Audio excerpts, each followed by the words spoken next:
Welcome to Motu vlogs. நண்பர்களே, நம்ம பார்த்தீங்கன்னா டிக்கெட் எடுக்கிறதுக்காண்டி காலையிலே லைனில் நிற்கிறதுக்காண்டி போகிறோம் 2 மணிக்கெலாம். அங்கே போனால் தான் தெரியும் என்ன சம்பவம் நடக்க போகுதுன்னு. பார்த்தீங்கன்னா அங்கே கூட்டமே இல்லைங்க, யாருமே இல்லாமல் ஜிலோன்னு இருந்துச்சுங்க. லாஸ்ட்டு பார்த்தா தான் தெரியுது, எல்லாருமே பேப்பரில் பேர் எழுதி வச்சுட்டு போயிட்டுருக்குறாங்க. நம்மளுமே பேப்பரில் பேர் எழுதி வச்சுட்டு ரிட்டன் வீட்டுக்கு கிளம்பி வந்துக்கிட்டு இருக்கிறோம். ஆன் த வேல பார்த்தீங்கன்னா ரோடு ஒரு மாதிரி சைலண்ட்டாக பீஸ்ஃபுல்லாக இருந்துச்சுங்க.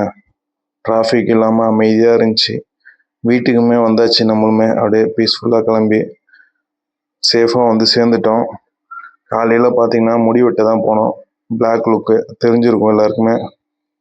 அப்புறம் நம்ம இக்காவுக்கு பார்த்தீங்கன்னா ஊருக்கு போகிறனால ஃபீடிங்கை கொஞ்சம் போட்டு விட்டு பையனை ஒரு 3 நாளைக்கு தெம்பாக இருக்கிற மாதிரி ஆக்கி வச்சாச்சுங்க. தாத்தா கடையில் வந்து ஃபீடிங் வாங்கிட்டு வந்து போட்டு வச்சிட்டேன். அப்புறம் பார்த்தீங்கன்னா லவ் பேர்ட்ஸ் கேஜையுமே பார்த்தீங்கன்னா க்ளீன் பண்ணி பக்காவாக ரெடி பண்ணி வச்சாச்சு. அவனுக்கு மேலே ஆன்டி தீனி போட்டுருவாங்க, அதனால் பிரச்சனை இல்லை. அங்கேருந்து வந்து பால் காய்ச்சி வீடு நம்ம நண்பர் ஒருத்தர் வெயிட் பண்ணிட்டு இருந்தார். அப்புறம் அங்கேயும் போயிட்டு தங்கச்சி வீட்டில் பார்த்தீங்கன்னா பால் காய்ச்சறதுனால வீடு தெரியாதனால வழி காட்டினாப்புல அவங்க பால் காய்ச்சி வீட்டுக்கும் போய் அட்டன் பண்ணிவிட்டு பசங்களெல்லாம் பார்த்துட்டு ஒரு சென்ட் ஆஃப் ஒன் போடுறதுக்காண்டி நான் கிளம்பி வீட்டுக்கு வந்துட்டேன். பேக் பண்ணி வச்சுருக்க எல்லா ஜாமானும் கரெக்டாக இருக்கா எல்லாமே எடுத்து வச்சுட்டு ஆட்டோக்கு ரேப்பிடோ போட்டாச்சுங்க. ரேப்பிடோ போட்டு பீச் ஸ்டேஷன் கிளம்பி போயிட்டேங்க. அங்கே போனால் ட்ரெயின் டிக்கெட்லாம் எடுத்துகிட்டு பீச் ஸ்டேஷனில் இருந்து லோக்கல் ட்ரெயின் தாம்பரத்துக்கு போகும்போது தாங்க சம்பவமே.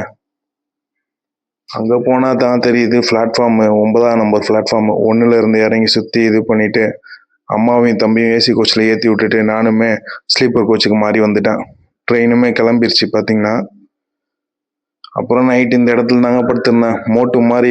மோட்டாவாக இருக்கனால இடம் பத்தலை. காலையிலே ஒரு 2 மணிக்கெலாம் திருச்சியில் காஃபியை போட்டு வர வழியில் பார்த்தீங்கன்னா இதுதாங்க நம்ம ஊருக்கு போகிற வழி. ஃபுல்லாக பீஸ்ஃபுல்லாக இருக்குதுங்க. இடம் ஃபுல்லாமே நேச்சுரல் தான், வயல்வெளி அதுவுமா இருக்கும். நம்ம சென்னையில் பார்க்கறதெல்லாம் கஷ்டம்தான். ஊருக்கு வந்தால் தான் இந்த மாதிரிலாம் பார்க்க முடியும். இல்லைன்னா நம்ம சென்னையில் ரெடில் சைடு தான் இந்த மாதிரி பார்க்க முடியும். அப்புறம் விண்டு மில் நம்ம பைபாஸில் வண்டியில் ஏற்றிட்டு போகிறது தான் பார்த்துருப்போம். இங்கே பார்த்தீங்கன்னா ஃபுல்லாமே காத்தாடியாக தான் இருக்கும். பக்கத்துலேயே வச்சுருப்பாங்க நிறைய. அதுக்கு அந்த சைடில் தூரமாக இருக்குது ஃபுல்லாமே. அப்புறம் நம்மளுமே மூஞ்சி கிஞ்சிலாம் கழுவிட்டு ஒரு செக்இன் போட்டாச்சு. அது தெரியுது பாருங்க, நம்ம தென்காசி கிட்ட வந்தாச்சுங்க. கோபுரம் தெரியுது பாருங்க, தென்காசியோட அழகே அந்த கோபுரம் தாங்க.